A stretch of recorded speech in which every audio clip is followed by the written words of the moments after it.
አድርጎ ነበር የተጫወተልን በጣም ግሩም ድምጽ እንኳን አደረሰን እንኳን አውራ ደረሰን አሁን ደግሞ እስኪ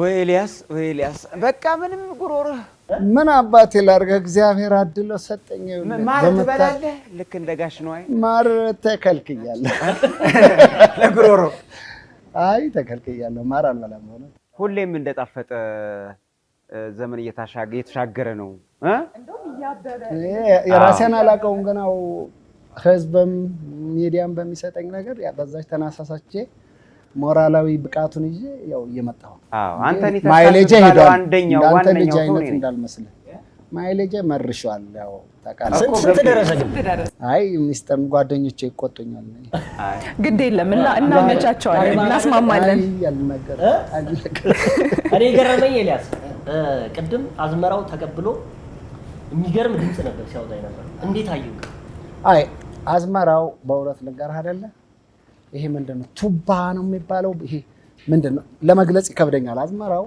የሌለው ታለንት ጋዜጠኛ ልታረጋው ትችላለህ መምህር ነው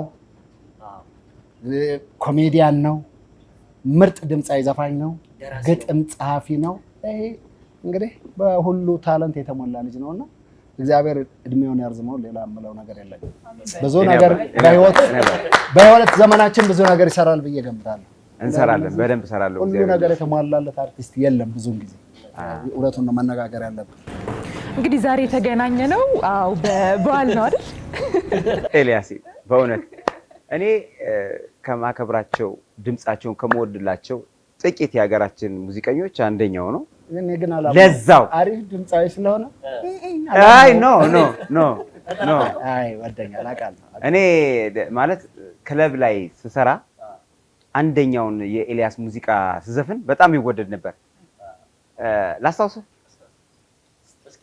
ደሞ በዓል ነው የሚሸተው የሚገርም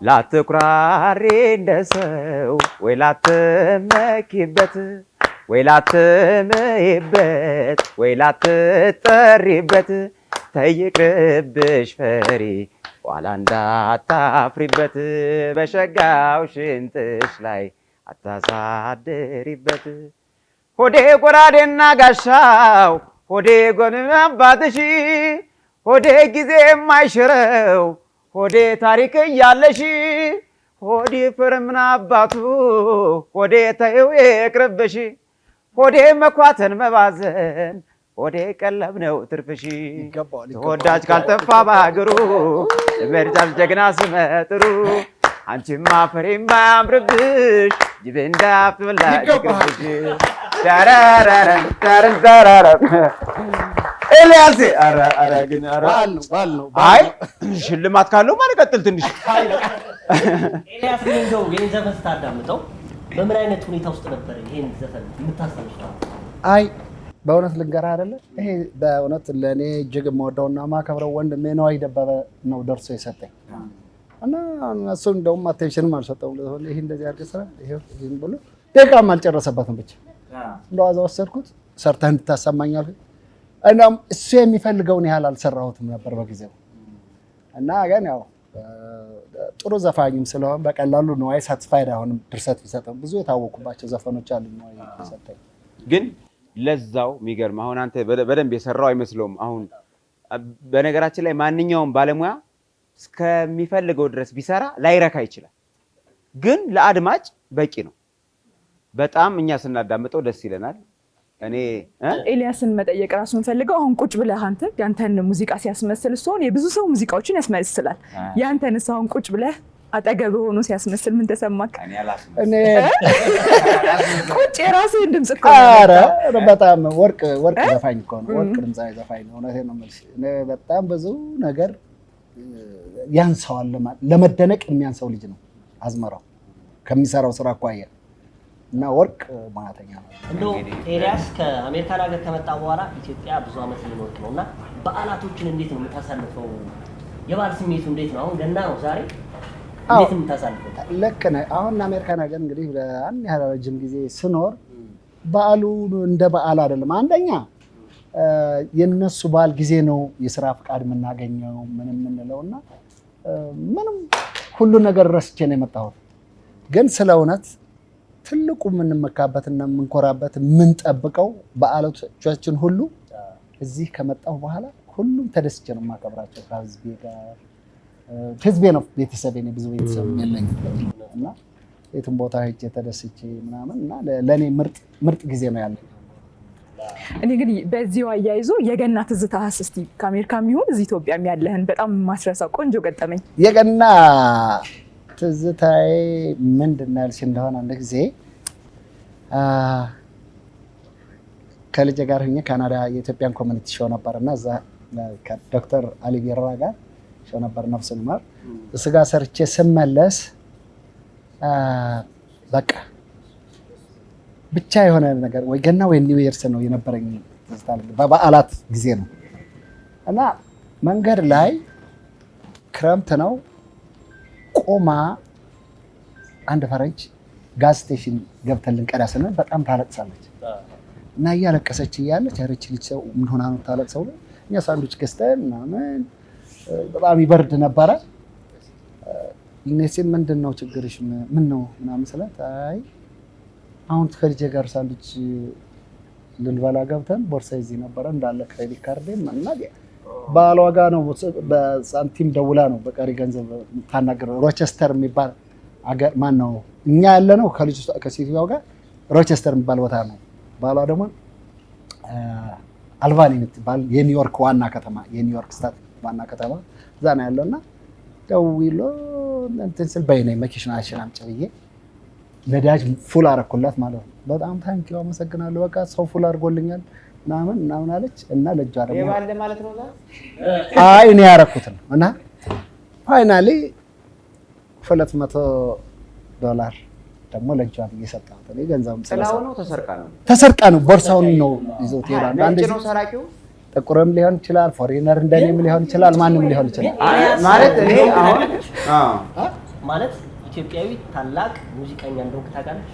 እንደው በምን እድሏ ልታውቅ እሷ ፈረንጅ ነች፣ እነሱ ቢያውቁ የራሳቸውን ነው የሚያውቁት። እና ያን አድርጌ ሄድክና አይ ይህን ያህል ገውጭ እኮ ማውጣት የለብህም ብላ እንደውም ልጄ ትንሽ ቀረማ ምናምን አለች። ግን እንደሄድኩኝ መንገድ እንደጀመርኩ ስልክ ቁጥርን ጽፌ ያዘው ብላ ቁጥሩን ምናምን ጽፋ ምናምን እንትን ብላው ነበረ። ሰውየው ቤቴ እስከምደርስ ድረስ አላደርሰኝ አለ ነው don't worry about the money እያለ የት ሀገር ነህ አለ። ኢትዮጵያ ምን ስለው ያው እነሱ ወደ ባል ሀገር አይደል ያሉት አንዳንዱ አያውቅም። እዛ ላቲን አሜሪካ እኔ ደግሞ አንድ የምጠይቅህ ነገር መቼም ኤልያስ አዝመራው ጥያቄ ይጠይቀኛል ብለህ ላታስብ ትችላለህ፣ ግን ልጠይቅህ አትፈራውም? ጥያቄ እኔ አሁን ብዙ ጊዜ ሙዚቃ ብዙ አመት የሰራሁት ሙዚቃ የሆነ ሰዓት ላይ ሳቆም ግጥሙ ሊጠፋኝ ይችላል። የራስህ ሙዚቃ ግጥም ጠፍቶ ያውቃል? ስንት ጊዜ እንደ ሚዲያ ላይ እንኳን ያችን ጊዜ አልፈዋለሁ። ኧረ ትናንት ያወጣኸው ተው፣ በእድሜም በለው በምን በለው ግጥም ይጠፋል። ኢቭን ትንሽ ስሜት የሚነካበት ነው። ትንሽ ስሜት የሚነካበት ነገር ካለ እንኳን ግጥም እኮ በደንብ ነው የሚጠፋው።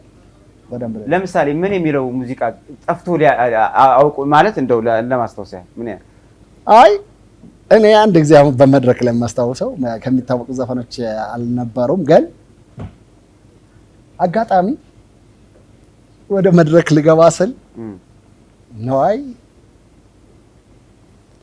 ወጠምሻ ጎረምሳ አፍቅራ ወዳጄ የሚል ዘፈን ነው ያለኝ።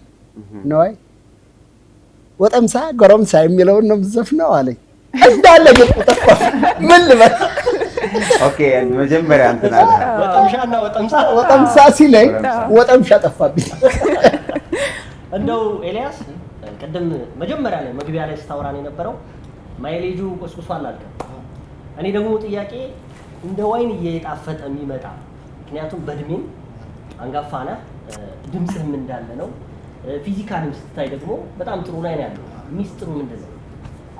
ስፖርት ሰራለሁ። እኔ ያው ኢትዮጵያ ሕዝብ በሚያውቀው እንደውም ካንሰር ሰርቫይቫል ነኝ። ኪሞ 6 ወር ወስጃለሁ። ይህ የምታየው ጥፍር ምናምን ሁሉ እኮ አዳዲስ ነው፣ ተመስገን ግን ለዚህ እግዚአብሔር አቅቶኛል። ስፖርት ሰራለሁ። ስፖርት በእውነት ስፖርት የሚሰራ ሰው እድሜውን የራሱ የግል ዶክተር አለው እንደማለት ነው። ስፖርት ሰራለሁ። በጣም ነው በእግሬ የሚሄደው። መኪና የለኝም፣ ለወደፊትም ደግሞ አይኖረኝም። ግን የኢትዮጵያ ሕዝብ አንድ ቀን እንደሚገዛልኝ ጥርጥር የለኝም። ግን ስፖርቱ ብቻ ነው ግን አመጋገብህስ እንዴት ነው? አመጋገብ ምን ያው አሁን እንደውም ባለቤቴ ትንሽ ፎርስ ታደርገኛለች እንጂ ስጋ ኮምፕሊትሊ ቢቀርብኝም ግድ የለኝም። ብዙም በላ አይደለሁም። ወደ 16 ዓመት ይሆናል። የድምፅህም እኮ ቅድም ስትዘፍን እኮ የነበረ ነው ራሱ። አንዳንድ ሰዎች አሁን ላይቭ ስቴጅ ላይ ራሱ ሲዘፍኑ ድምጻቸው ላይ ይጠፋል፣ እንደነበረው የማይሆኑ ዘፋኞች አሉና ያንተ ግን እንደነበረ ነውና የሱስ ሚስጥር ምንድነው? ያው ከዚሁ ከመነቃነቄ ከእንቅስቃሴ ጋር የተያያዘ ነው። ሌላ ነገር የለውም። ስፖርት ጥሩ ነው፣ ለትንፋሽ ይረዳል። ደግሞ ብዙም እኮ ስራ ሰራሁ ማለት አልችልም። እኔ ገና ፕራይም ታይም ላይ በነበርኩበት ጊዜ ወደ ውጭ ሄድኩኝ። ከዛም ከትንሽ ጊዜ በኋላ ያው የኛ ሀገር ነገር እንደምታውቀው ብዙ ነገር ወደዛ ነገር ውስጥ አልገባም። ወደ ላይክ ሌሎች ሰዎችን የሚሰሩትን ስራ እየሰሩ የጉልበት ስራ ብዙ በትምህርትም ላይ ያለው ሰው አልነበርኩም። የጉልበት ስራ እየሰራ ቆየው። ከዛ ወደ ሀገሬ ስመጣ ነው እንደገና ወደ ሙያ የተመለስኩት እንጂ ከዛ ብዙ በሙያውም ገፍቻለሁ ማለት አልችልም። የኔ መጨረሻ ጥያቄ ላልኩ፣ እሺ ምናልባት አዝሜም ካላችሁ ትጠይቁታላችሁ። እንደው የጎልደን ታይም የሚባለው እናንተ ጊዜ ኮከብ ዘፋኞች ውስጥ አንተ ነበርክ እና አሁን ላይ እነማንን ታገኛለህ? አሁን ኢትዮጵያ ውስጥ እንደው አብራችሁ የምትሏቸው ዘፋኞች አሉ? አብሬያቸው እንደ አብረን እንገናኛለን። እንኳን ከዚህ ከአሜሪካ እንኳን ተደዋውለን እንገናኛለን። በእውነት ነው ማለት ነው። አይ እና እኔ ቶሎ ትገናኛላችሁ? በምንም ታመራረ ከአንድ ቀንም ተለያይተን ማናቅም። እኔ ስልኬን ላሳይ ይችላል እንዳለ ቁጥሬ ነው የደበበ ቁጥር ነው እንዳለ። አዎ ኤፍሬምን አገኘዋለሁ፣ ፀሐይን አገኛለሁ፣ ከአሜሪካ እነ ታማኝ በየነን አገኛለሁ፣ እነ ሻምበል በላይነህን አገኛለሁ፣ እና አሰፉ ደባልቄን አገኛለሁ፣ እነ ፀሐይ ካሳን አገኛለሁ፣ ብዙዎችን አገኛለሁ። እውነቴን ነው። ይሄን እንደ ሁሉንም ባይሆን ብዙዎችን አገኛቸዋለሁ። ጓደኞቼ ናቸው። እና ኑሮ በኢትዮጵያ እንዴት ነው? ድባቡ እንዴት አገኘው? እንዴት ተቀበሉክ? ኢትዮጵያ በምንም አይነት ብትቀበለኝ ሀገሬ ነች።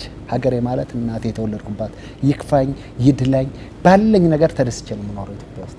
ሀገሬ ነው። በጣም አሪፍ። እንግዲህ ከኤልያስ ጋር አሪፍ የሚባል ቆይታ አድርገናል አይደለ?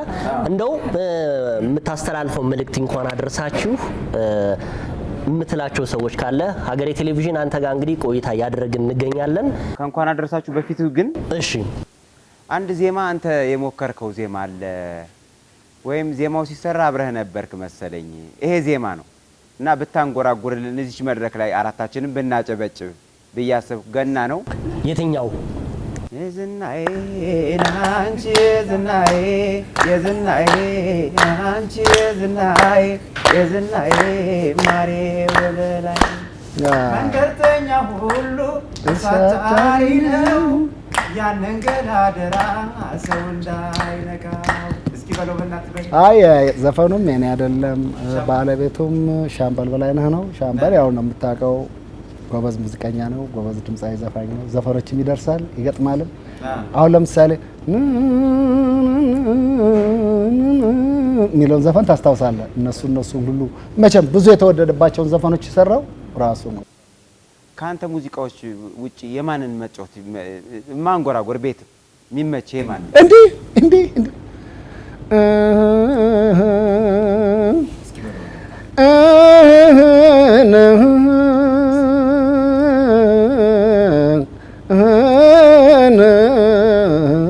እኔ እንጉርጉሮ ጥላሁን ነው የምወደው። ዘፋኝም ካለ እስከ 11 ጥላሁን ገሰሰ ነው ዘፋኝ ለኔ። እኔ በእርግጥ እና እሱን እወዳለሁ። ጥላሁን ገሰሰ ስትሄድ ስከተላት በጎን እያየች ብራው አንበሳ አማላጅ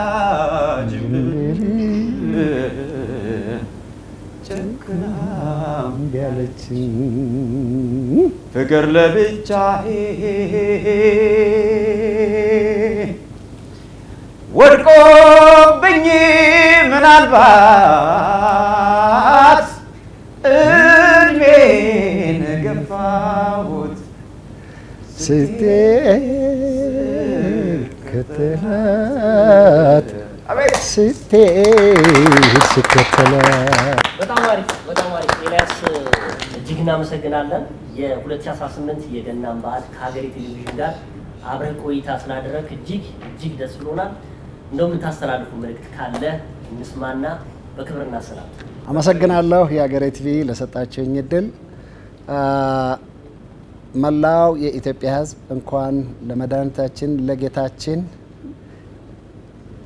የገና በዓል አደረሳችሁ እላለሁ። አመሰግናለሁ። አሜን። እናመሰግናለን። እንግዲህ ከዚህ በመቀጠል የገና ገበታ ፕሮግራማችንን ለተመልካቾቻችን የምናቀርብ ይሆናል። እንግዲህ የገና ገበታ ፕሮግራማችን እንዳየኸው ነው ይጌ የቅዱስ ጊዮርጊስና የቡና ደጋፊዎች ቆንጆ ቆይታ ነው ያደረጉት። እስቲ ትንሽ ስለ ፕሮግራሙ ንገረን። ፕሮግራም ነው በነገራችን ላይ ታላቁ የአዲስ አበባ ትልልቆቹ ከተማ ክለቦች የሆኑት ኢትዮጵያ ቡናና የቅዱስ ጊዮርጊስ ታላላቆቹ ደጋፊዎች የገና ገበታ አይደለ የሚገርም ፕሮግራም አዘጋጅተዋል። ኪችን ውስጥ የሚገርም በቃ ስራ ነው የሚሰሩት። እስቲ በወንዶች የተሰራ ምግብ ምን ይመስላል የሚለውን የምናይበት ይሆናል። የገና ገበታ ተከታትለን እንመለሳለን። የተከበራችሁ ተመልካቾቻችን፣ እሺ የስንም ግን እንትን ብንል ጥሩ ነው። አንድ ሙዚቃ ይጫወትልን አይደል? ዝም ብለን አንለቀውም። አባባል እንግዲህ በጣም የምንወደው ለዛ ያለው አሁንም ከዚህ በኋላ ብዙ የኪነ ጥበብ የድምጽ ስራዎችን እንጠብቃለን። እኛንም እንድታበረታታን አደራ እንልሃለን። ከዛውበት መንገድ መፈለግ ነው። ከዛ ውጪ እንግዲህ በገና በዓል ላይ ደግሞ ሁላችሁም በኃላፊነት ብዙ ነገሮችን የምታደርጓቸው ለበዓል የምትጠቀሟቸውን ነገሮች በሙሉ በኃላፊነት እንድትጠቀሙ በጣም ምሳሌ ይሆናል ብዬ አስባለሁኝ። በተለይ አሁን መጠጥ ላይ የሆነ ነገር ብትላቸው ለወጣቶች በጣም ደስ ይለኛል። ምክንያቱም እድሜ የሚያስረዝምም አሁን አንተ ሲያዩ እኮ ገና 50 በታች አንተ ደግሞ ስለዚህ አሁን መጠጥ ባላቸው ይቆጠር ወጣት እየሆንኩ ሲክስ ፓኬ እየጨመረ ስለዚህ ስለ መጠጥ እንደው በተለይ ለወጣቶቹ የሆነ ነገር ብትላቸው ደስ ይለኛል። ኤልያስ አይ መጠጥ እኔስ ባል ምን ለመጠጥ ስለመጠጥ ጥሩ ነገር ሊነገር ይችላል። ዓመት በዓል ላይ በጣም ከአግባብ ባለፈ ሊጠቀሙ የሚችሉ ወጣቶች አሉ። ምናየውም ነገር ያውቃሉ። ህጉም ጠበቅ። ስለዚህ እዚህ ላይ አንድ ነገር ልትፈልግ ህጉም ጠበቅ ብለዋል። ብዙ የማያውቅ ሰው አለ። የመጠጥን ኔጌቲቭ ነገር የማያውቅ ሰው አለ ብዬ አልልም። ግን ቢሆንም ሁሉንም ነገር በመጠን እናርገው። መቼም ብሎ አጠጡ ማለት አይቻልም። አሜሪካን ሀገር በእውነት ነው የምላቸው አሁን ሰው እንደገደልክ ነው የሚቆጠረው ጠጥተህ ስትነዳ። ብዙ ላይፍን ነው አፌክት የሚያደርገው። የማውቀው ነው ያለውና አንተ ለሚነዱት ነው እየተናገርክ ያለው። ለሚነዱት ነው። ለማይነዱት ደግሞ ኮንሰንትሬት አድርጋችሁ ወክ አድርጉ እንደኔ ያው ለማይነዱት ያው ለማይወረ በስማ ገድ ተቢያነሱ እዚህ ጋይስ እዚህ ሀገር መኪናው ሰው እየፈራ እንደሚሄድ ታውቃላችሁ? እንደታዘባችኋል? ሰው መኪናው ነው የሚፈራው። ኦኬ ሰው ነው መኪናው የሚፈራው። አዎ ሰው በፍጹም መኪና የሚፈራ ሰው አላየሁም። እኩል ነው በመኪናው አረማ በቀን አይ ይሄ እንኳን ለሰውም እንደ አንድ ህግ ቢወጣ ጥሩ ነው እንጂ ከባድ ነው። እውነት ነው። የኤልያስ ብቻ ሳይሆን የኛም መልእክት ነው። ዞሮ ግን ቆንጆ ሙዚቃ አቅርቦልን ነው ምንሸኘው። እናመሰግናለን። የተከበራችሁ ተመልካቾቻችን አሁን ቆይታችን ከሀገሬ ቴሌቪዥን ጋር ይሆናል። ኤልያስ የሚገርም አንድ ሙዚቃ ይጋብዘንና ወደ ሌሎች ፕሮግራሞቻችን እናልፋለን። አብራችሁን ቆዩ። ሰኞዋል ምን ችግር አለ?